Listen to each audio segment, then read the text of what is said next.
So I'm really, really happy to start introductions for this evening. Our speaker is Sam Alen. We're really, really excited, really happy to have Sam with us this evening. Sam's going to be in conversation with Zipporah and Carmen, which is exciting. So just to do the bios, Sam Alen is an arts engagement consultant working internationally with museums and heritage organizations to provide authentic audience engagement through strategy, programming, events, and external communications. She is an innovator who combines strategic marketing, education, and arts administration to catalyze change and has run her own arts organization since 2014. Sam sits on the executive committee for Museum Detox as partnerships lead. She is a passionate advocate of racial activism and decolonisation in the arts and cultural heritage sectors, and has a degree in classical studies from Reading University and a master's degree in arts administration and cultural policy from Goldsmiths University. And then Museum Detox, to give a bit of context, is a self-initiated grassroots network for people of colour who have experience of working in or with museums, galleries, libraries, archives, and the heritage sector. Established in 2014 by a small group of London-based museum workers, Museum Detox now have over 500 members. They aim to achieve equality for people of colour in the sector by supporting our members and holding institutions to account. Okay. And just before I hand over and spotlight Sam, Zipporah and Carmen, just to say we're going to do questions in the second half of the event, and we'd really, really love to hear from you, but if you don't mind saving them up for then, that would be great. Okay, that's enough of me. I'm going to spotlight use. Okay, and fab. All right, I'm going to mute myself. Over to you. Hello. Well, hello there. Introduce myself first. So I'm Zipporah. I'm one half Buyers Remorse. I'm Carmen. I'm the second half of Buyers Remorse. And yeah, and we're both level 3s at University of Leeds. Nicola's already said. And thank you, Sam, for giving us time and energy. You're very welcome. Great to be here. Nice, thank you. So yeah, we just wanted to get started, and we wanted to start with the basics. And one of those is basic question: what is Museum Detox for the uninitiated? So Museum Detox is a network for people of colour who work in the arts and heritage sectors. We've got over 500 members, I think well over 500 now, who are based predominantly in the UK, but we've got people in North America, Africa, Australia, Central America, Europe. We've got a really good spread.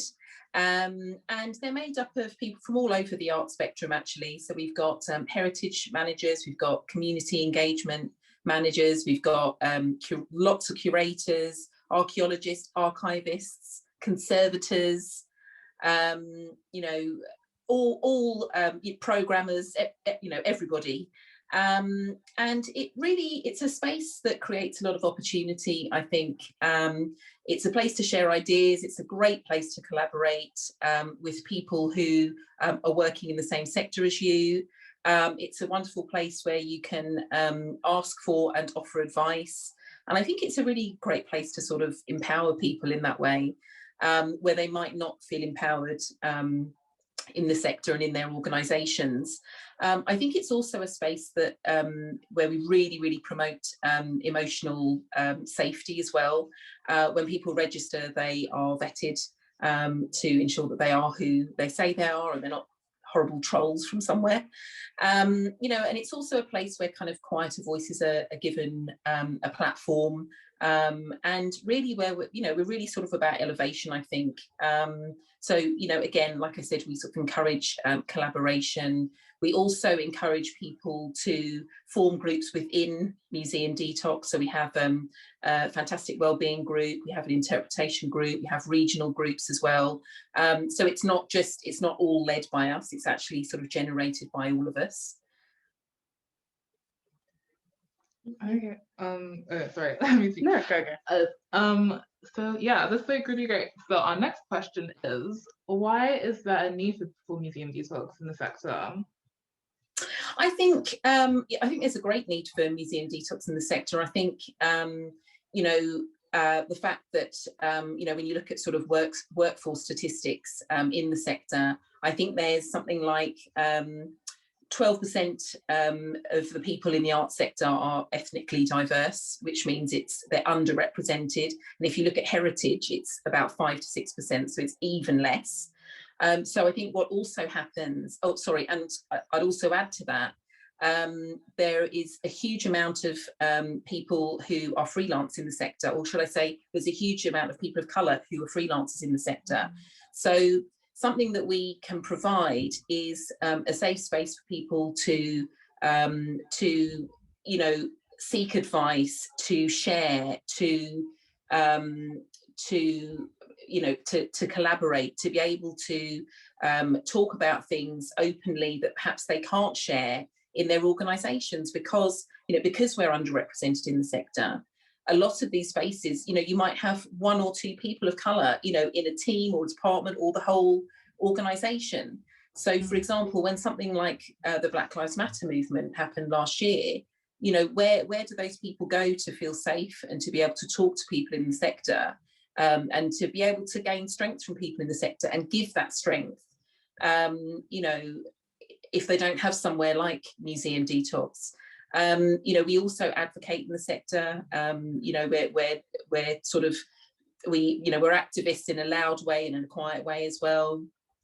We've partnered up with people like Ink Arts over the DCMS decision to run a heritage roundtable, which was a closed meeting for 25 organisations in the UK and no black-led organisations, I believe. So, we work to be able to give our voice and put our voice into that meeting through our greater networks and our relationships. Also through Black Lives Matter. I mean, it's incredibly important to have networks like that where people could openly talk about not just what happened to George Floyd, but the ensuing movement through this kind of movement of solidarity, which ended up being very superficial in general, and giving people a space where they could talk about their individual experiences at work, and what it was like to hear that Black lives, we stand in solidarity with Black lives, and then under the surface, that wasn't true. To read these messages of solidarity that hadn't been written by anybody of colour or even in consultation with them,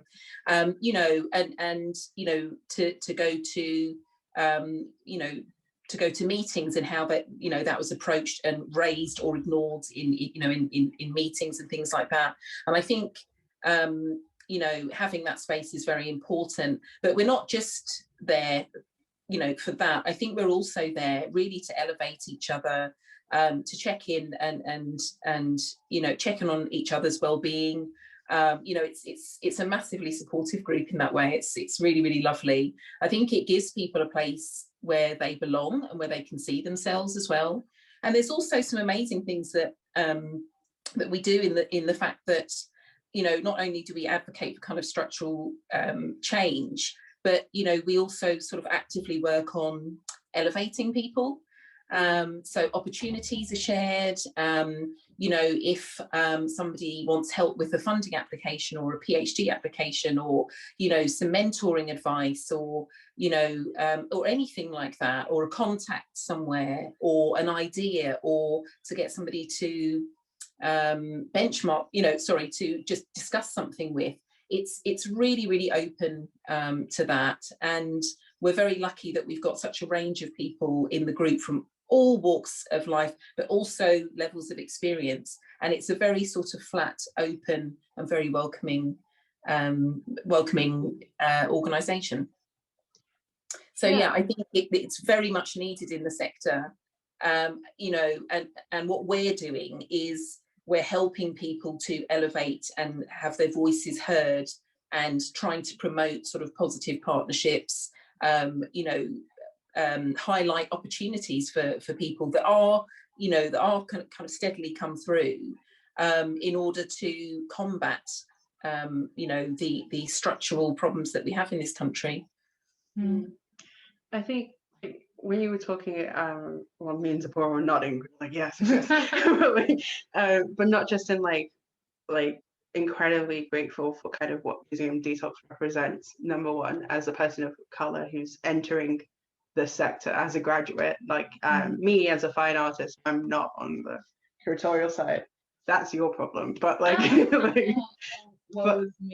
but I feel like something that you were talking about, and you were talking like BLM and how like we needed to kind of like support each other and like BLM, and I really wanted to bring up because when you were talking about like how the institutions kind of came out with these like statements that were like, we support Black lives and Black Lives Matter and argument, and I remember that like there was this moment of when our uni sent out their statement.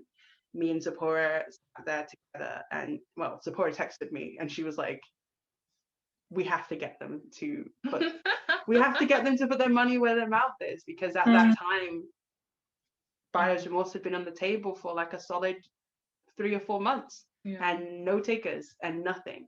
But they made that statement, and it was a time where me and Zipporah had been leaning on each other. I hope I can say that.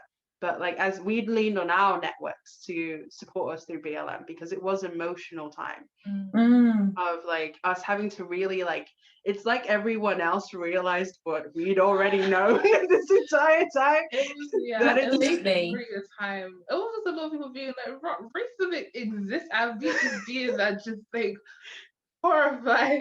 Just I mean, I think they were all levels, weren't there, of sort of you know, awareness, you know, oh, so it's not an American problem then, you know, or oh, it still exists here, really, or you know, I didn't know that you'd ever had you know, had experienced this, to the point where also I think in organizations it's a sudden focus on you or focus away from you. You know, I think you know, some people, and you know, I'm here today to very much talk about my own experiences rather than you know, talk for anyone in Museum Detox, but you know, I think you know, some people felt that there was, you know, their needs were sort of ignored. There was no sort of understanding of how traumatic actually, you know, that experience, but also watching people's reactions to that, and then possible focuses on you and asking you lots of questions, or listening to discussions about it, listening to people incorrectly sort of summarize what's happened, or you know, suddenly being called upon to be the expert on, you know, everybody of color, you know, it's exhausting. You know, it's absolutely exhausting.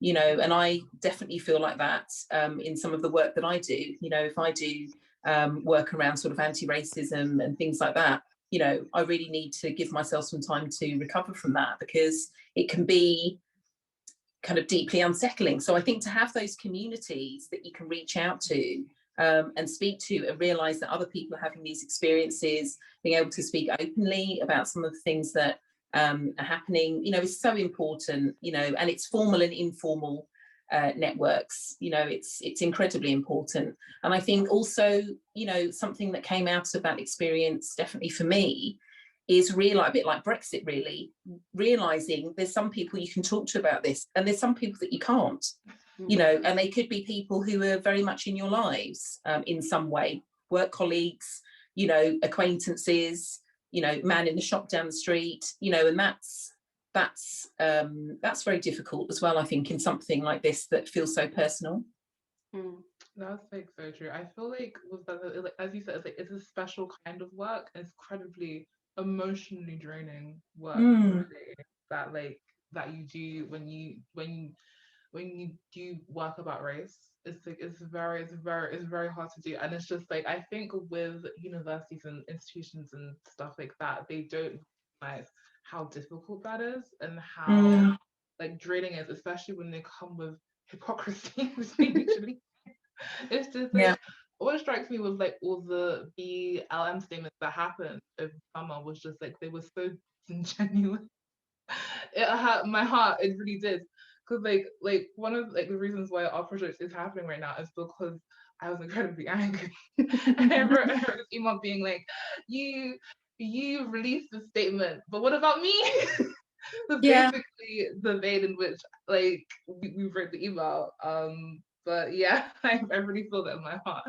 Yeah, feeling like there's statements that have been made up here somewhere. Yeah. But how does that trickle down to me? And if you have no sense of any consultation, or how that opens up conversation for you, or initiatives that you're interested in running or anything like that, it just feels very unsettling, I think. And I think that's when there's a realization of a system, I think, in a way, around you. Yeah, I think that's completely true. It's like when BLM happened, ironically, I feel like I had to lean on my networks, and like we had to lean on our people and our families and our friends who were in institutions as well to kind of like bolster each other. And we were really lucky because like through applying, we met Nicola and Helen were already doing all this work, so we got to lean on them. And like, but I think the thing that came out is that we could see the institution, like we knew it existed because we felt it, but in that moment, like there was this moment of just like, oh no, like just this really crystal awareness of where you sat, and like you were just like incredibly aware, which is like why I think Museum Detox is really interesting. Is like that network, and what that means is like creating that space. Like I don't like how did you guys create that space for, because you talked about like emotional health and like healing, and I think that's something that on social media, that's what my timeline was filled with, was my friends telling me, don't listen to any of this has nothing to do with you, this is all everyone who sits in a place of privilege realizing that racism exists. It's not your job to fix it. But I needed my friends telling me that, to tell me it's okay, you don't have to take up this torch, this isn't your business. Like if the institutions just figured out racism exists within them, that's their problem, but like it's not you.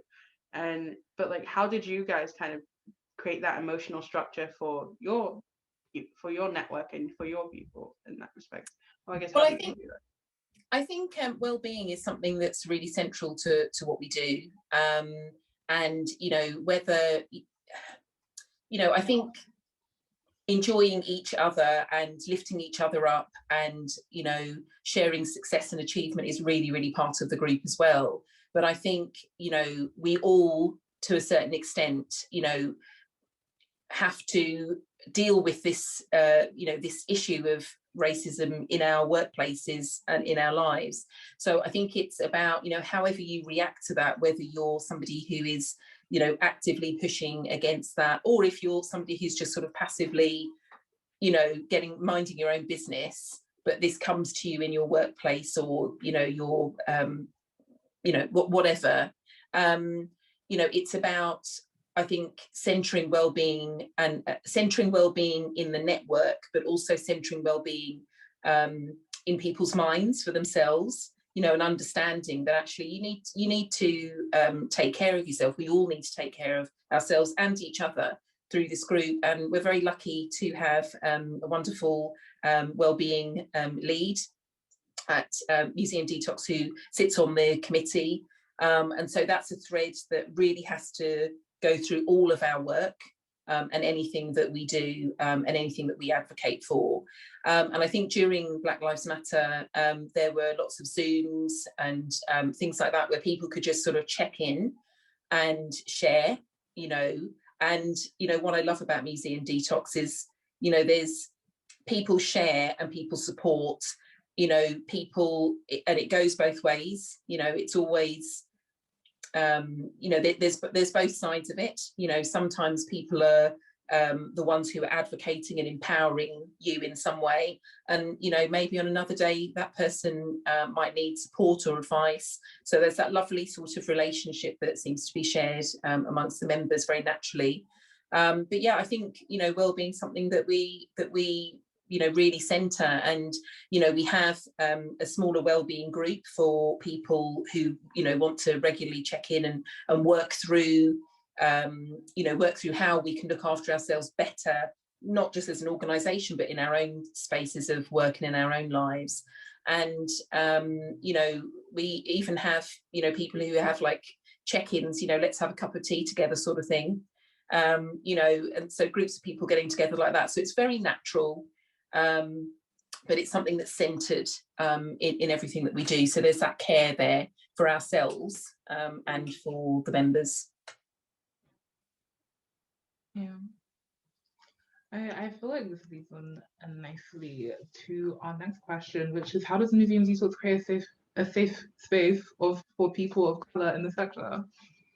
Well, I think, you know, this, as I said, you know, the vetting process that we go through is something that's quite important to make sure that the people in the group are who they say they are. So it's a space that people can sort of trust, and, you know, and it's a place that we want people to feel like they can be themselves.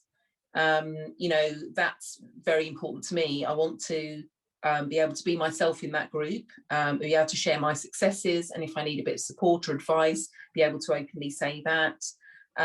You know, but I also want to be in a space where I belong. You know, I'm a consultant, so, you know, I work predominantly on my own, you know, and I go into spaces and then work with teams and departments. So that's really, really important to me, to have that space that I can go and belong, you know, and share, listen, be heard. So that's, I think that's really, really sort of central to what we do. I also think, you know, it's a safe space because I think it's one that is really focused around helping people to grow, finding opportunities that are open to you, and that should be open to you, you know, regardless of whether it's, you know, something to do with a PhD or something to do with a speaking opportunity, or to do some voluntary work somewhere, or to get involved in a project that might, you know, be slightly different from your specialism, so you can move into something else. You know, even during you know, during COVID as well, which was obviously happening at the same time as the Black Lives Matter movement. You know, we have a hardship fund that's there to support people who perhaps, you know, were going through you know, redundancy, or, you know, or didn't have work, or, you know, couldn't be furloughed, or, you know, or whatever. So there's lots of I think there's lots of support mechanisms, which is a great way to make people feel safe. And I think it's also, like I said before, it's a very sort of flat, there's not a hierarchy. You know, we have some very, very well-known people in the community who, you know, are sort of leading in the arts and heritage sectors. And, you know, there's a lovely sort of democratization of, you know, the way everything's dealt with. It's really nice. So I think, again, that creates sort of safety. And there's, you know, there's lots of sharing. So it has a bit of a family feel to it, I think. Which is great, and our values, you know, are very much in line with that, around sort of, you know, equity, solidarity, support, you know, as well as sort of things like activism and empowerment and joy. So yeah, I think it's something that we're all conscious of in the committee, but also, you know, a lot of people who, you know, the founders of Museum Detox are still very much involved in the group. So, you know, there's that sort of shaping that comes from, you know, through from 2014 up until now, which is obviously sort of moving and morphing, but there's a lovely sort of sense of who we are, I think, shared in the organisation.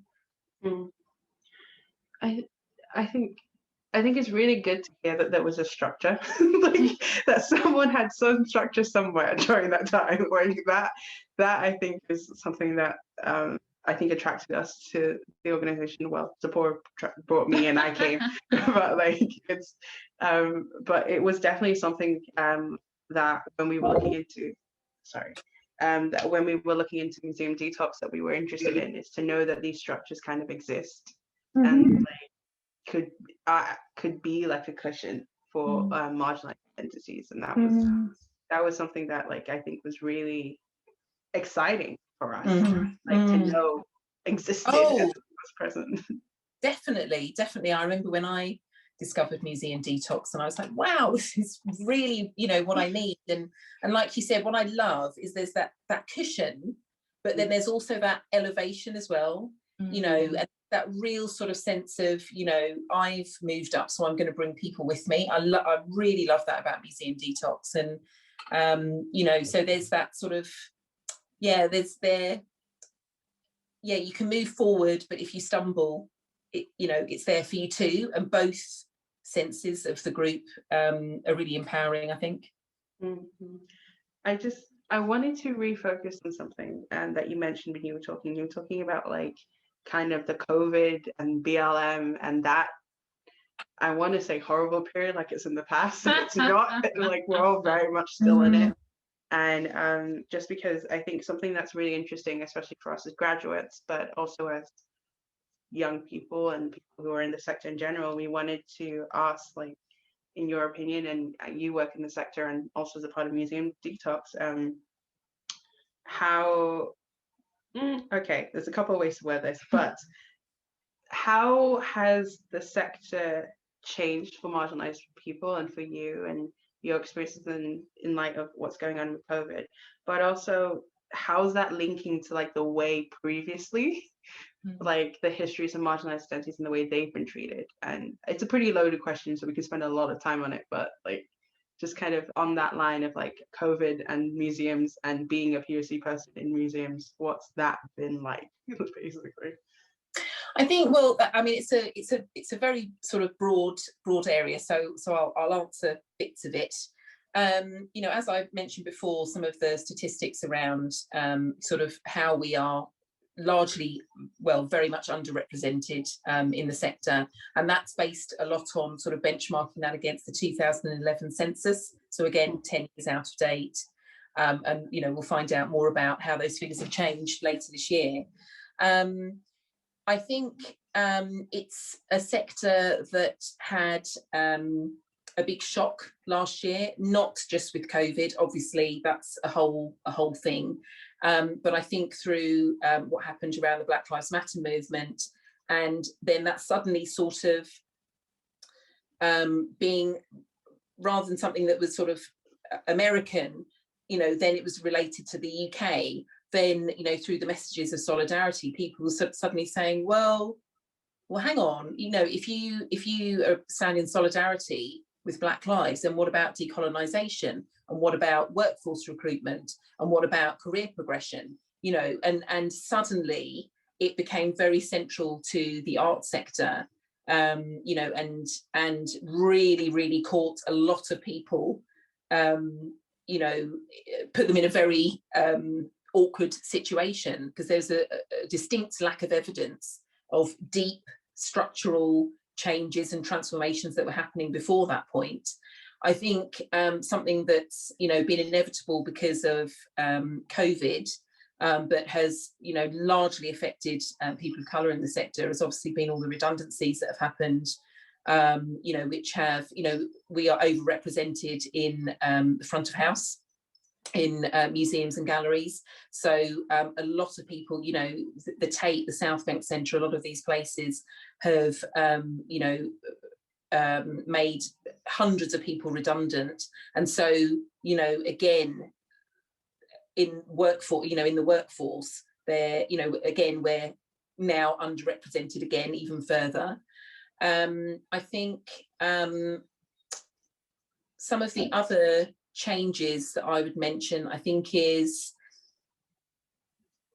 I don't know, I mean, I think there is some opportunity around the fact that there's a lot of people who are freelance, you know, that can offer you some interesting opportunities and insights, and being able to dip in and out of different spaces, which is good. But you know, there's still huge issues in the sector around institutional racism, demonstrated perfectly by the Sewell report, which was published in March 2021, saying that institutional racism no longer exists. Surprise to me, and I'm sure for you ladies as well. And that, I think, just goes to show the depth of the problem. I think also when you look at places like the Arts Council and DCMS, Arts Council are part of DCMS, the Department of Culture, Media and Sport, you know, just statistically, so for people who are shouting through the creative case for diversity about how important it is, you know, let me tell you some statistics. 8% of Arts Council funded organisations have CEOs who are people of colour, only 8%. Another statistic for you, 92% of Arts Council organisations are white-led, and only 10% have ethnically diverse workforce in leadership roles. And it's amazing when you look at, when you're sort of talking about before and after, with some of the major players in the industry, who are often the people who've been singing about Black, you know, solidarity the most. There's been no change in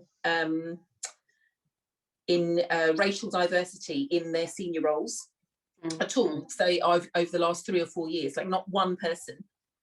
You know, or places, you know, so you can't find one head of department or one director of colour in, you know, in 3 years, or, you know, even, you know, on boards and trustees and stuff, you know, again, representation can be quite poor.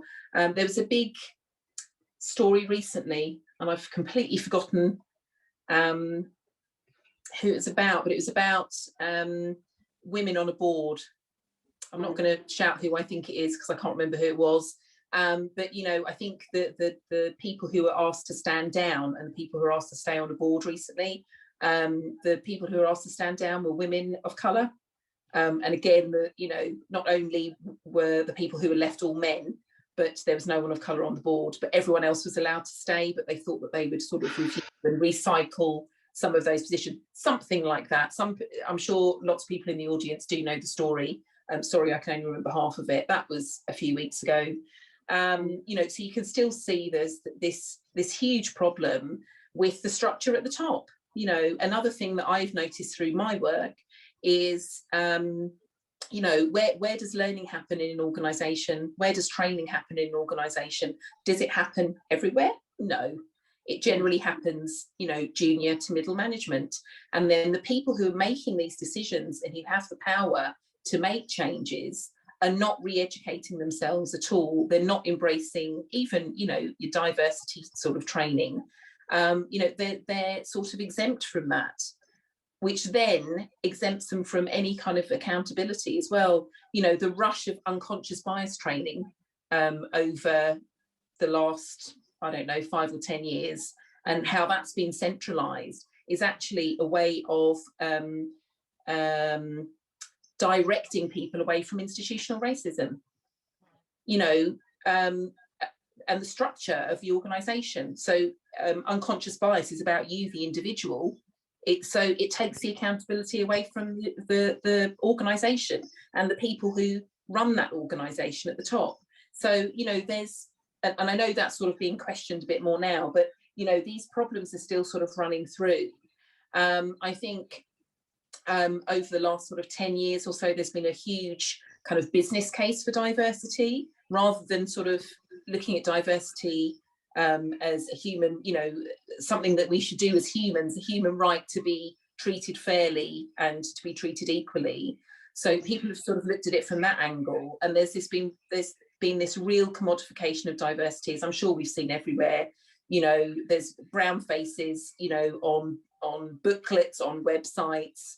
You know, there's these messages about diversity, but actually underneath, you know, and again, front of house staff overrepresented are people of colour, but, you know, curators, decision makers, programmers, you know, and then senior management, you know, people who work in interpretation, they're not from diverse backgrounds, and largely, possibly up until recently, they're not being taught about these things at university either.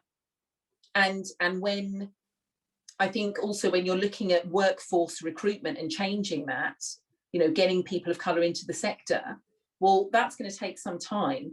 But who's dealing with all the curatorial interpretation staff who've been there for years? Are they being re-educated? You know, are they being told to go and learn about real British history and the diversity of British history, all the gaps and erasures? Are they being taught about how, you know, academia's, you know, been forever whitewashed? You know, all of those sorts of things. So, you know, it's great bringing people in to a certain percentage, you know, in theory, but then what are you doing about the existing people who are there, who are only going to move up in position as well? So how does that combat the problem? So I think there's, you know, I think there's a lot of these considerations are just not being thought about. And I think getting into the sector as well is massively difficult too. And how recruitment is approached is very problematic.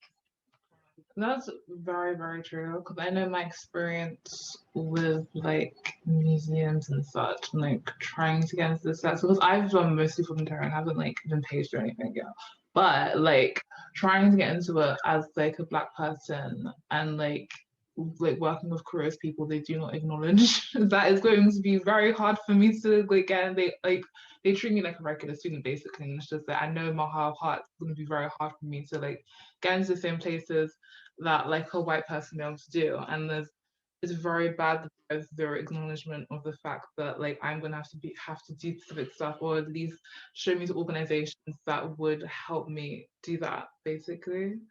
But that does like segue nicely into our next question, which is, how do you graduates enter the museum sector in 2021? That's an interesting question. I think it's tough out there, but I certainly don't think it's impossible. I think you have to hustle a little bit, you know. I think you know, really embracing networks. Networking is really important. Lots of different networks, formal and informal, you know. So anyone from your university professors to you know, networks like Museum Detox, to going to other you know, events and initiatives, you know, such as, you know, claw leadership, sorry, not claw leadership, but claw networking events and things like that. You know, there's lots and lots out there, so I think that's important. I think also it's very important, obviously, to consider getting into the sector, but also to consider who you want to work for in the sector. I think that's really important, and I think that's of growing importance after the, you know, the sort of the big reveal about how deeply entrenched institutional racism is in the arts and heritage, well, across the UK, but in the arts and heritage sector. So really thinking about how organisations operate, I think is you know, is vital, and doing as much research as you can about that.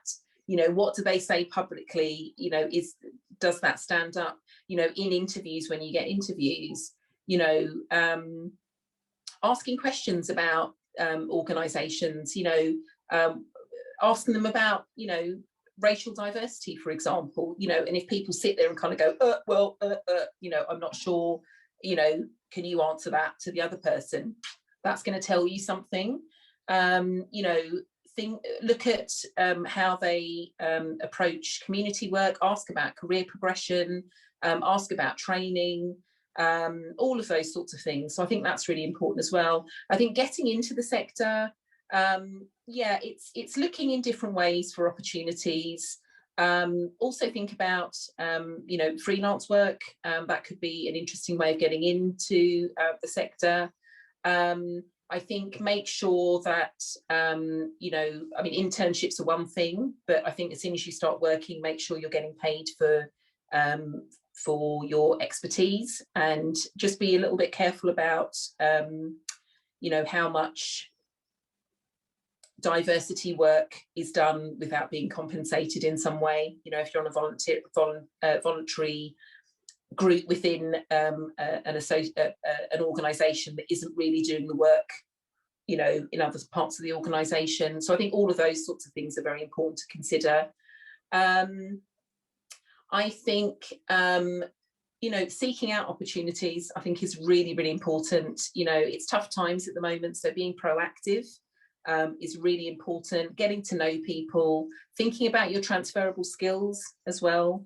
You know, it's really interesting, I think, when you work in some of the really big sort of national organisations that you think know everything, and it's quite interesting, you know, when you work in there, there are real gaps in people's knowledge, and what people can do, and what people want to do. So, you know, again, there is space there. Make sure you're talking to people about how you're applying, you know, get help with your interviews, and, you know, search widely. You know, don't just look at sort of Guardian jobs or something. Search widely. You know, get newsletters. There's all sorts of ways. You know, it's quite interesting actually that not every position gets on art jobs or Guardian jobs. You kind of think it would, but they don't. You know, so seek other ways to find work. You know, and think about what you really want to do, and what, you know, and how you want to work in the sector. I think is really important. And I think you owe it to yourself to make sure wherever you end up is somewhere that sort of, you know, again, you can have that sense that, you know, of progression, that you're respected, and you know, that it might be a place that you might want to stay. I think also another thing I'd say, you know, working in the big galleries and museums is one thing, but a lot of the really interesting work that's happening at the moment is happening regionally and in smaller places. And I think, you know, when I think about, you know, my internships, when I did my master's, I did one in a very big organisation, and I did one in a tiny organisation. And they were both great experiences, but oh my gosh, did I learn from that small organisation. Wow. It changed it changed my focus. It changed, you know, my thoughts about, you know, what I want to do, who I want to be if I, you know, get to be director of an organisation, you know, how I want to work, how I'd like to work, what's a productive atmosphere to work in, you know, and, you know, that really changed how I felt about sort of organisational culture and my awareness of it, because I think it's really important actually. So yeah, jumping in and trying to get jobs at the biggest, you know, the top 5 isn't necessarily going to give you the best experience, and they're definitely not necessarily doing the best work either. True. There's niceness, there's still hope. Hope, that's the one message we can get. There's definitely hope. I do want to. Can I just add as well? I think, you know, there is obviously a lot of challenges around, you know, sort of post-COVID and, you know, around careers and, you know, all of that sort of thing. But I think, you know, if you're not necessarily looking to work in, you know, in a formal structure in a, you know, a building that has to pay huge amounts of rent, then actually there's still a lot of opportunity going on out there. There's loads of projects. There's loads of projects to, you know, to freelance, to work from home, you know, startups, places, I think places outside that don't necessarily rely on a physical space as well is quite interesting. And that's also where a lot of innovation's happening, a lot of activism, a lot of really important work is being done in quite a small way, but in a really, really important way. That's what I found. Yeah. And do you want to jump in before? I'm gonna jump in just whilst we're on hope, where we're up here with the vibes, just to suggest a 5-minute break, 5-minute comfort break now. Just as we it's almost 6. So shall we come on at 6:05, please, everyone? So if you're able to and you want to get a break from the screen. And thank you so much, Sam, Zipporah and Carmen so far. And we'll see you all soon. See you soon. Hello, welcome back. Okay. I hope everyone had a good break, got a cup of tea, that's what they're into. I've got my tea. Got your cup of tea. I think just to suggest that we have, and I'll keep an eye on time, for all of us, but maybe if we have another half an hour of chat, and then we can open it up to questions from everyone else. Does that sound okay? Yeah, sounds good. Okay, nice one. Cool. Well, great. So thank you for coming back. Those who did come back and just stuck it out. Well done. We're going to be now we really wanted to refocus on, I feel like we've done the nice bits as nice as they were, which is just to say that we really wanted to talk about now what colonization is and what it looks like, and what colonization is and what it looks like. And so just a forewarning, kind of not for us because we've done this before, but again, the same Sam. But just as this is where we're going now, there'll be a brief turn shift. But one of the things we really wanted to talk about along that subject was just, what does decolonization mean for the museum sector? Like a decolonized museum, what is it? And or in the sector, what is that?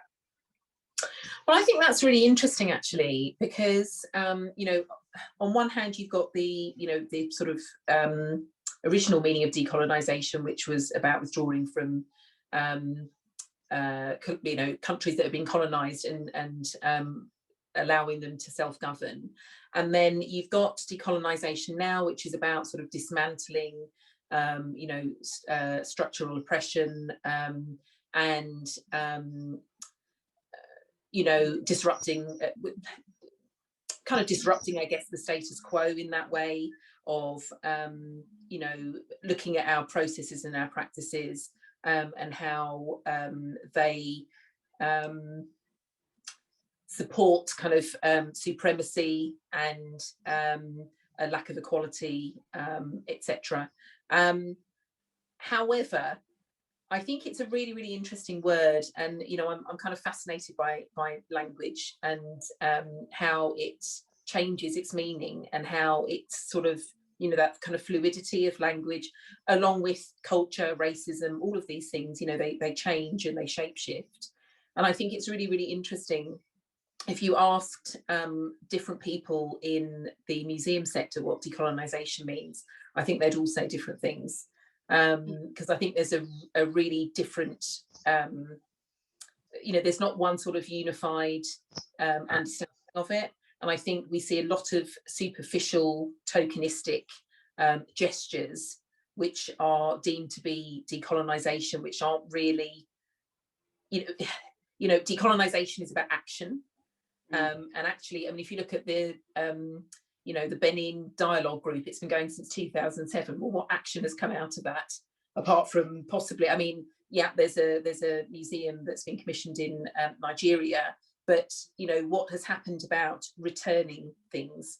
I know the conversation has been stuck there on, let's loan people that we stole from their stuff, and that's kind of where it is. So, I think decolonisations is very interesting, and I think its agency, it's lost a lot of its agency in its overuse. And I think that happens a lot in the sector. I think through policy as well. Words like diversity. What does that even mean now? It's vague and it's passive. It doesn't sort of equate to any action or change. And I think there are people in the museum sector who are doing really, really interesting work around decolonisation and what it actually means. I was very lucky to work for Culture and, which is a small organisation which is really promoting decolonisation in the arts and heritage sector. And in 2020, they had a decolonisation mantra, which explored what that means through looking at RE words. So by RE, I mean restitution, repatriation, re-education, regeneration, you know, they go on and on. And I worked on a piece called Perspectives that I put together. And what we did is talking to, you know, people from all walks of life in the arts and heritage sector, from students to people who are directors of large associations and stuff. And we asked them to interpret those words. And then we sort of published the difference in the nuance, you know, of understanding about what those terms meant, and how the fact that decolonisation is not just a tick list on your, you know, to get your funding. You know, it's something that, and it's not just a discussion point. I think that's another thing. I think it's been stuck as a discussion point for a long time, rather than something that requires action, proactivity, you know, and a lot of communication, opening up to vulnerability as well. So, I mean, there are some people who are moving forward with decolonisation in the sector. Again, something wonderful that Culture and did after, well, during the Black Lives Matter movement, is they put a charter together and they asked people to sign it. If you're really, really committed to Black lives, sign this, because, you know, this is what it means, which is, you know, again, around action, around decolonisation, which means return, etc. So, you know, that was really interesting. So there are some small spaces out there who are doing some very interesting work. And I would encourage you to have a look at that, because I think it's really interesting looking at the term decolonisation in a multifaceted way, and understanding all of those different elements and how important they are.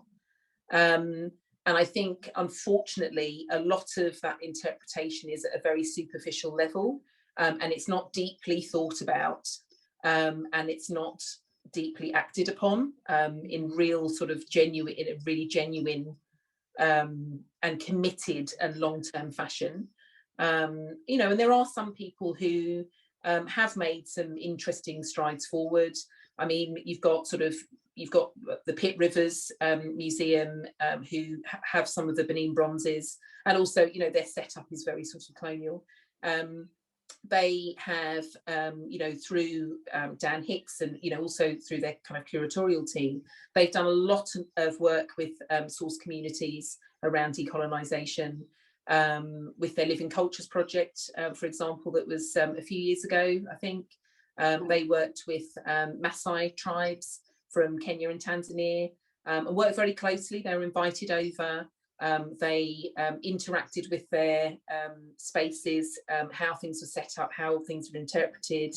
They also sought advice from tribal leaders back in their countries about, you know, sort of, what would I say, not sort of blessing things, but sort of spiritually rebalancing what was there. And, you know, I think what I like about what they're doing is that was a huge learning experience, I think, for their curatorial team, but I think also they're proactively researching provenance rather than just waiting for people to say, you know, I think that's ours. And I think even though, you know, people in Nigeria have been asking for the Benin bronzes back, that's been ignored. You know, you've also got places like, I think the Humboldt Museum in Berlin, they're giving back a Benin bronze, and the University of Aberdeen have just said that in the last couple of weeks. So there's some, you know, important moves forward. You've also got universities like Glasgow University, who I think it's in 2019 gave back gave the University of the West Indies 20 million, saying we profited massively from slavery and this is the money we owe you. So there are some important movements, but, you know, again, a lot of the bigger players who are constantly going on about it and desperately trying to evidence build aren't really, there's no action. So they might have a series of talks about it, series of events, they might get an artist to respond to something. Well, that's great, but it's not action.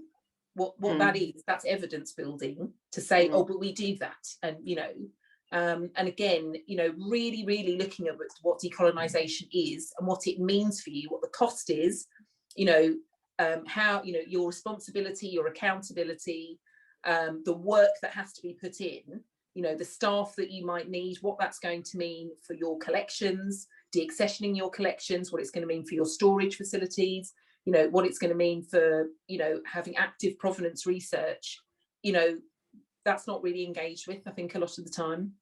And unfortunately, it's a powerful word that I think is just thrown about a bit. So, yeah, I still think there's a lot less people doing that well than there is, you know, that are really taking that on seriously.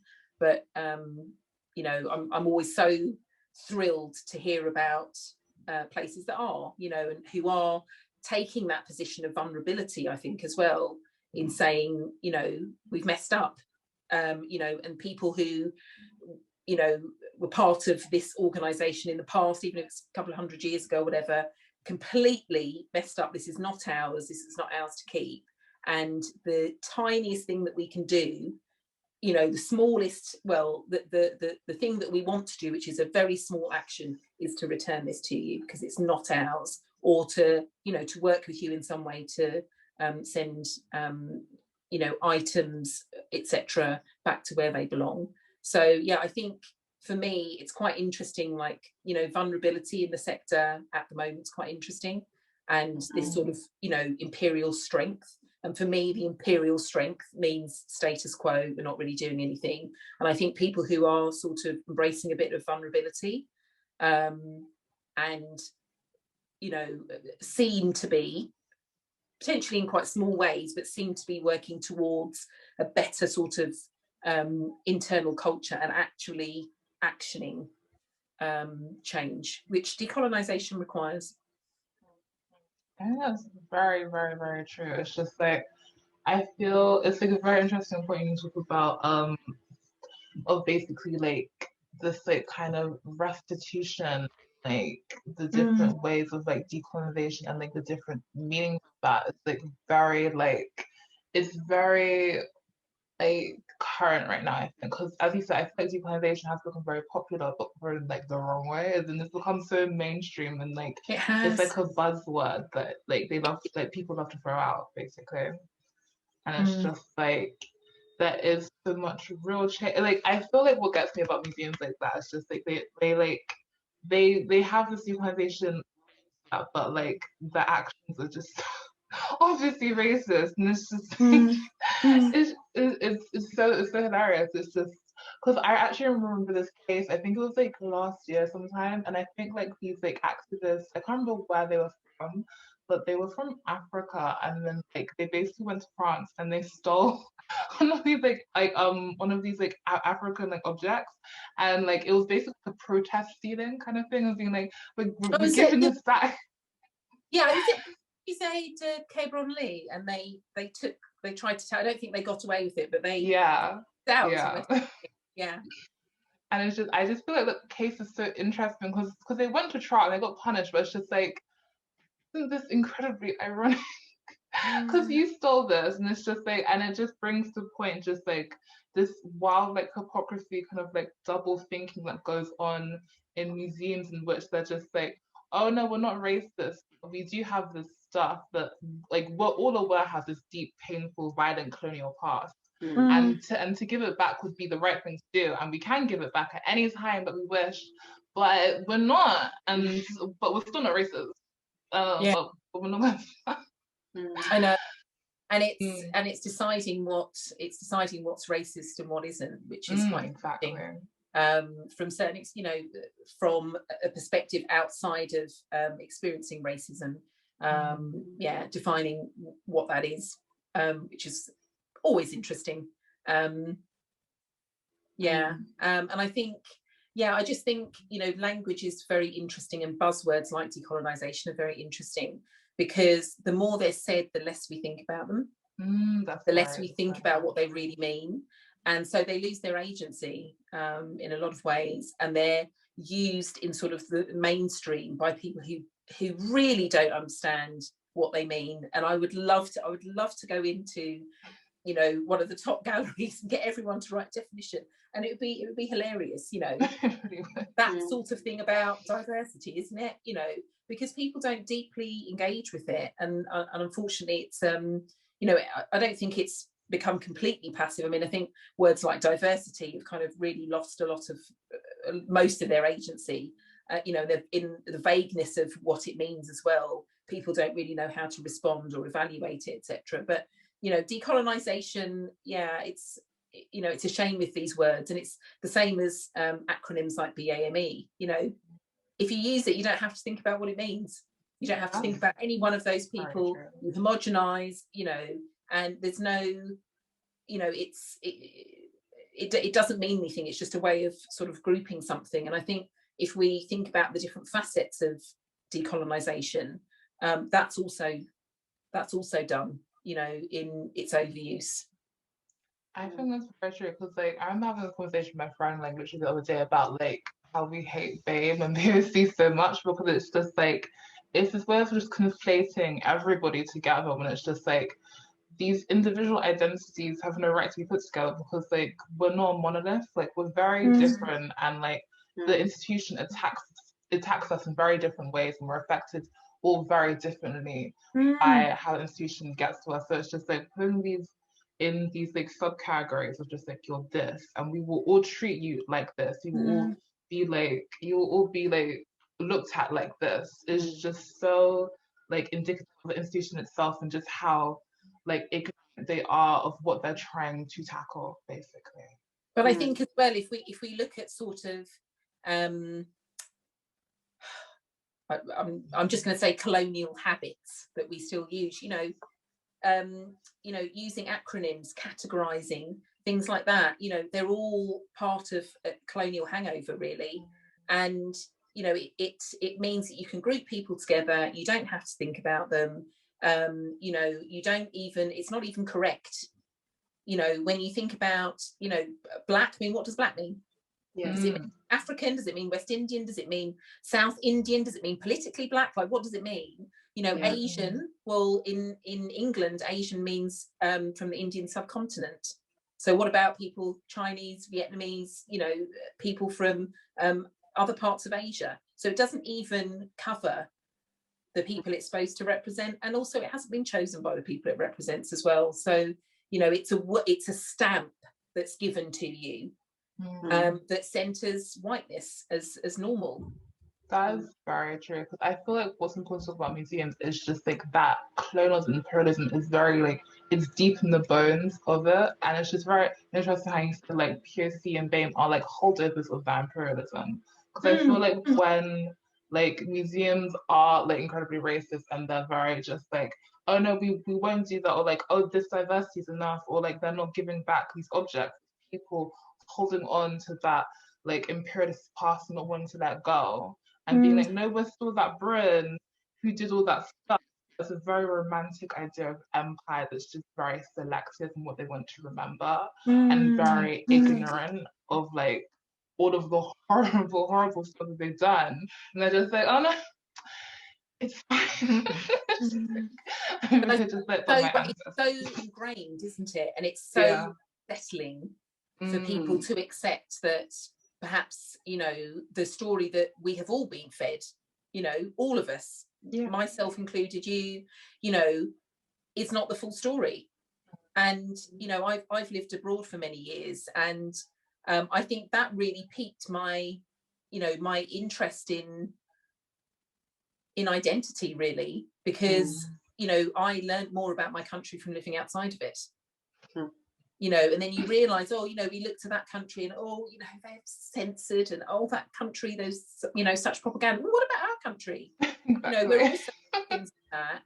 And, you know, we all have to learn about our own history and heritage in our own free time, because it's not really taught to us. I mean, it's beginning to be in some forms of education, but it's really, really interesting, you know, that trying to, you know, that sort of re-education part is really, really interesting, how utterly defensive people feel at that sort of cognitive dissonance, that sort of, you know, I think it makes people feel like the ground's being pulled out from underneath them when you sort of say, actually, Great Britain is not, you know, what you think it is, because these stories also need to be fitted into that narrative, and they change that narrative, you know, considerably.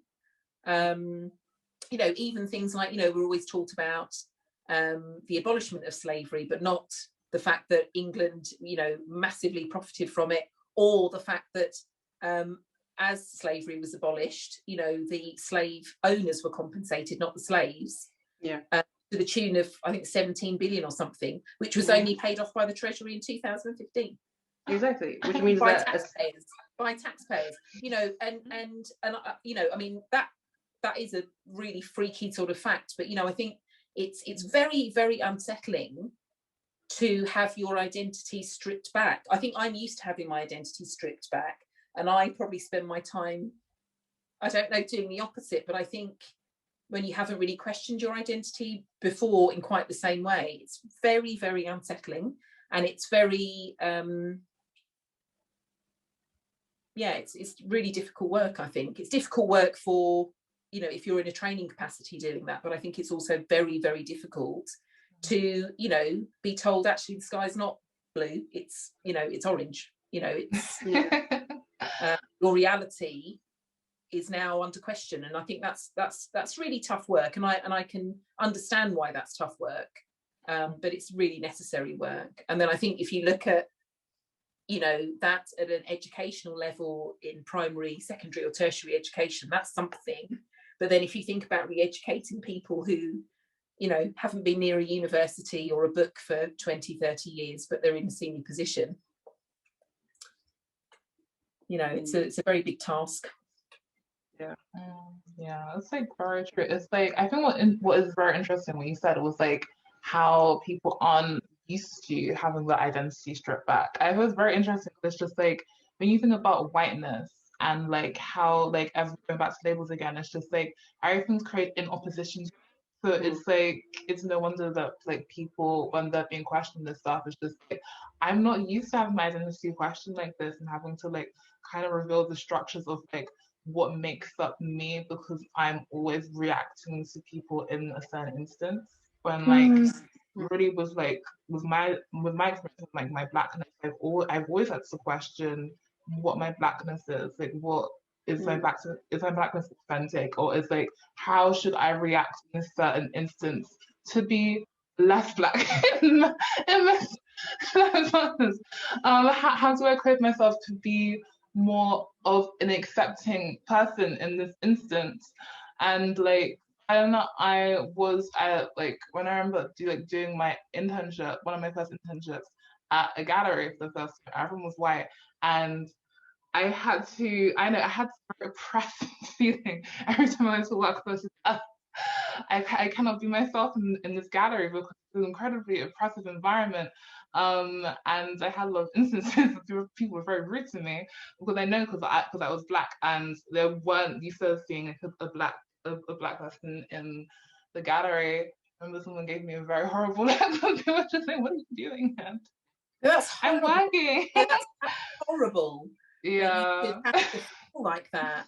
And I think, you know, we were talking earlier about access to, you know, I think for people of colour or minorities going into the sector, you know, once you get there, yay, I've got a job or I've got an internship, and then you feel alone and like you have to conform or assimilate in some way to be something that you're not. So then how can you represent yourself? How can you be happy in your job? And also, you know, how can you, if you do get the opportunity, authentically represent yourself? You know, in a meeting, how can you authentically represent yourself you know, or, you know, do you bow to the pressure of the stereotype? You know, we're going to do this, isn't this great, Sam? And you kind of like, well, no, I'd never do it that way, and that's not how people of mixed heritage are. But, you know, that pressure of that situation, you know, and then where's the help for you? Where's the support for you in that role? You know, how do you move forward, essentially feeling alone, and not being able to be genuine? I mean, it's really tough. It's tough, you know, it's tough. I think it's tough at all levels, working in the sector at the moment, you know, because it's hard to be yourself. It's hard to see yourself, you know, you know, seeing yourself in other people or in the work or anything is affirming, and you know, I think gives you confidence. And I think when you don't see that, yeah, it's not a nice feeling. So that's why you need networks, and you need people outside of there to, you know, to bounce things off of and be able to discuss those feelings, I think, as well. And I think slowly the sector is realizing, very slowly, the fact that, you know, if you want a more racially diverse workforce, then it's not just at a lower level, it's at a higher level as well. Also, you need career progression mechanisms. Also, you need support systems. Yeah. You know, you have to have a well-being support system, you know, for people, for graduates, and, you know, people who are just starting, as well as for people who've been there for a long time. You know, you need those support systems, you know, as part of retention, I think, as well, in your organisations. And I think, you know, there's a slow awareness of that. And again, there are some initiatives coming from small kind of grassroots organisations that are being taken up by larger organisations, which is good. I mean, I feel like that. I feel like when you were talking with Sam, when you were talking as well, I was just thinking about like how many times have I had this conversation with my friends of like, I am so tired of being the angry Black woman. First of all, I don't like, I'm of mixed heritage as well, so I never saw myself in, like, my relationship to the concept of Black is fairly complicated because I mean, I wasn't raised with this knowledge that you were Black. So then coming to white spaces, it was like, no, meet Blackness, this is you. And that was a real moment for me. But I then suddenly became not just Black, but the angry Black woman, because I was there not willing to kind of take the silent and the looks and like and this isn't me like bigging myself up or anything. It's very much, I feel, a very universal experience that like the angry Black woman, I realized, was just the person who wasn't willing to take, who just occasionally said, hey, racism exists. You know, that's all it takes. But that alone is so like jarring that you get like, oh, so you're the problem and you brought racism up, so it's your business. And it's like, it's really not. But like, but that's all about, I mean, there's so many, you know, that's very much kind of intersectional, isn't it? Because I think, you know, women feel that, you know, that they're told they're over emotional or, you know, over, you know, angry. I think also, you know, there's that trope about sort of you know, Black women as well as being, you know, strong and sort of aggressive, but it's also very much about being the troublemaker and the disruptor. I mean, that's what it comes down to. If you ask the wrong question, you're disrupting the status quo. So then, you know, you've got to be you know, discredited or oppressed in some way. You know, I've had that. I could give you, you know, I could have a whole conversation about being a troublemaker. And, you know, I embrace my inner troublemaker because, you know, I can sleep at night by doing that. But yeah, you know, being conscious of what that is and the fact that that's still, I mean, again, certain movements around sort of women's empowerment have possibly alerted people to what they should and shouldn't say. But I don't know if that really changes what they kind of say behind your back. But yeah, you know, that's, you know, it's really interesting. But I really believe that's because of disruption, you know, and, you know, anti-racism or, you know, decolonisation or whatever, you know, requires disruption. and it requires disruption of organisational culture, of processes and practices, you know, and questioning.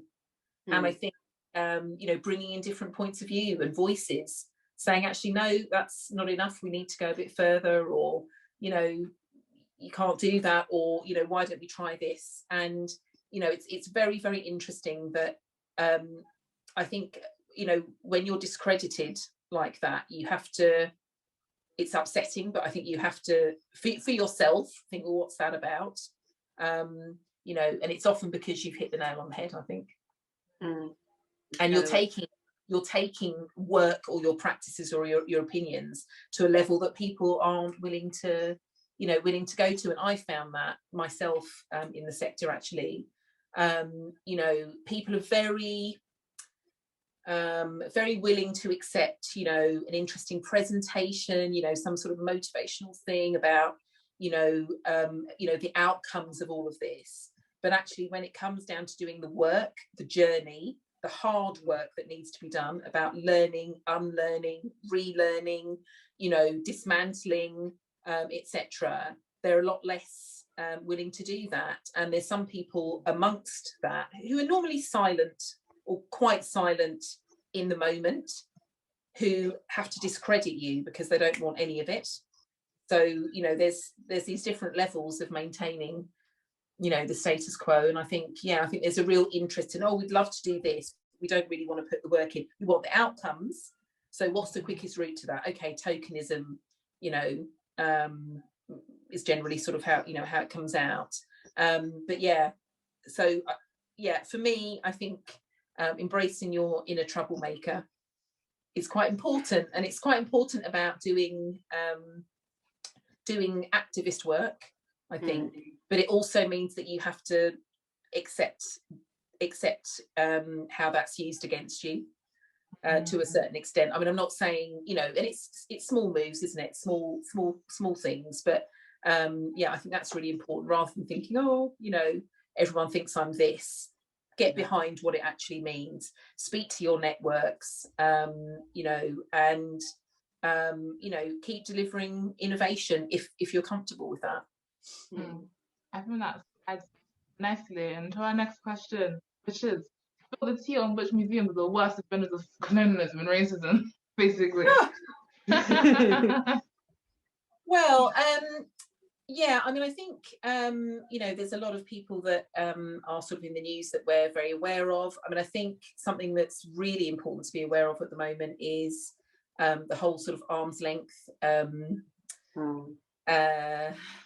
structure is completely dysfunctional. I don't think it necessarily was functional before, but definitely this year there's really quite a pushback on anti-racism, actually, and, you know, rediscovering and reinterpreting heritage. So that's been seen through the roundtable I mentioned earlier, through the SEAL report, through the kind of retain and explain, you know, all of these moves, and also threats of removing funding, or the insinuation of the removal of funding if you don't comply to the government's idea of heritage interpretation.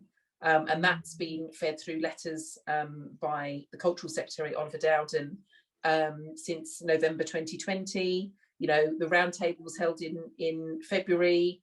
The SEAL report, which is supposed to be investigating, you know, race disparities, you know, was published in March 2021, which has now been massively discredited, as it should well have been.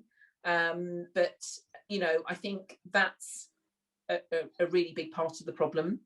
And I think some of those threats have already shown that some people have sort of backed down. I think it was, you know, there was a statue in London that was supposed to be taken down, and the threat of that being taken down meant that the museum didn't listen to the local audience, who all said take it down, or the majority said take it down. They bowed to their funding body. So I think that also shows, you know, where we are at the moment. I think there's some other really interesting things going on I mean, I think you probably know about them around the Tate. There's been a huge amount going on with the Tate. So the Tate Britain, for example, you've got the investigation into the Rex Whistler restaurant, the mural in there, and the depiction of slavery. You also had the British Baroque exhibition last year, which was widely criticised just before the Black Lives Matter movement because of how it utilised one picture of the Duchess of Mazarin surrounded by dogs and enslaved children, all with manacles around their neck, and how it was so poorly used to talk about the Baroque, but didn't at all sort of apologise for slavery, but then didn't connect with the colonial story and how it was all part of the same thing, and didn't educate in any way. So that's one side. And I think on the other side, you've got, you know, the fact that Jade Montserrat was very poorly treated, I think, when she was commissioned to work with the Tate Modern. You've also got Anthony Doffey, who's a philanthropist who donated the original Artist Rooms collection, who is very publicly has been, you know, has professed his opinions on racism. He's largely considered to be a racist and misogynist, and, you know, the Tate for many years has been people have been sort of saying, you know, you need to disconnect yourself. Well, they finally have, but it's taken years. And, you know, it's not that. I think the reason I wanted to use that example, because I'm sure you kind of know about that, I think what's interesting is the fact that the activism that influenced those decisions and those investigations and stuff is, you know, is really generated from outside, which I think is interesting. And as much as social media can be a pain in the backside, you know, it gives people the platform to call out people and raise awareness to things that are happening, and as a consequence, audiences are a lot more savvy, I think, now about the spaces that they frequent, and they ask a lot more of those spaces as well. You know, stand by your values to a certain extent, which is interesting. Beyond that,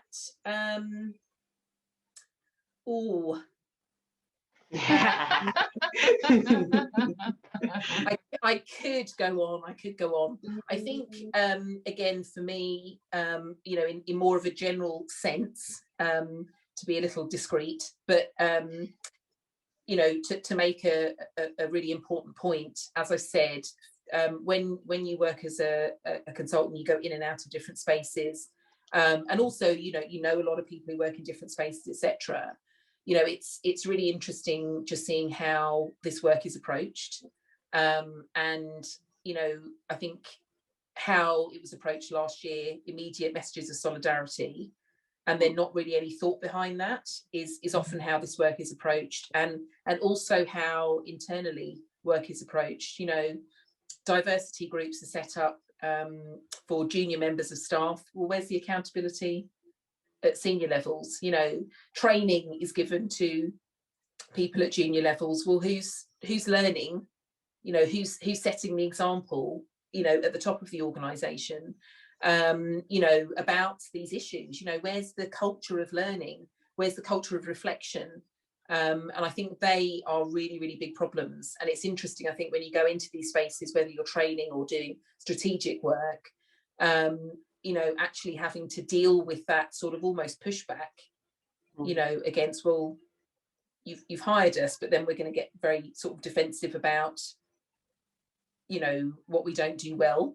So even though you've told me you don't do stuff well, so you want to hire me, when I tell you in detail what those things might, you know, you might want to address, that sort of that pushback, and definitely not from all people at all, but, you know, there's enough people, there's a lot of very well-meaning people, but there's enough people sometimes in an organisation's structure at the top to really block anything really happening or changing.